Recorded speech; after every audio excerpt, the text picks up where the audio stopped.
பாட்டில கடையில வாங்குறோம். இது அப்படியே சாப்பிட முடியாது. இதுல மிக்ஸ் பண்றதுக்கு 2 லிட்டர் தண்ணி வாங்கணும்.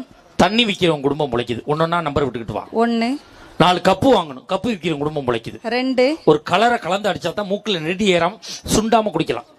3 ஒரு உப்பு கறி வாங்கணும். 4 ஒரு சுண்டல் வாங்கணும். 5 இடையில ஒரு ஃபில்டர் இழுத்து விட்டாதான் சரக்கு ஒழுங்கா உள்ள இறங்கும். 6 ஊறுகாயை தொட்டு அப்படின்னா தான் போனது வெளியில வராம இருக்கும். 7 இதை குடிச்சிட்டு பாட்டில தூக்கி போட்டா ஒருத்தன் 10 ரூபாய்க்கு ஐஸ் வாங்கி திம்பான். 8 இப்போ நகையால எத்தனை குடும்பம் பிழைச்சிச்சு? ஒரு குடும்பம். என் பாட்டிலால எத்தனை குடும்பம் பிழைக்குது? 8 குடும்பம். நான் பெரியாளா நீ பெரியாளா?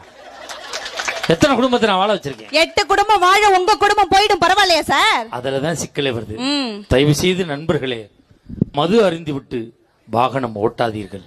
உங்களை நம்பியும் ஒரு குடும்பம் இருக்கிறது. உங்கள் வரவை நோக்கி உங்கள் பிள்ளைகள் காத்து கொண்டிருக்கிறார்கள்.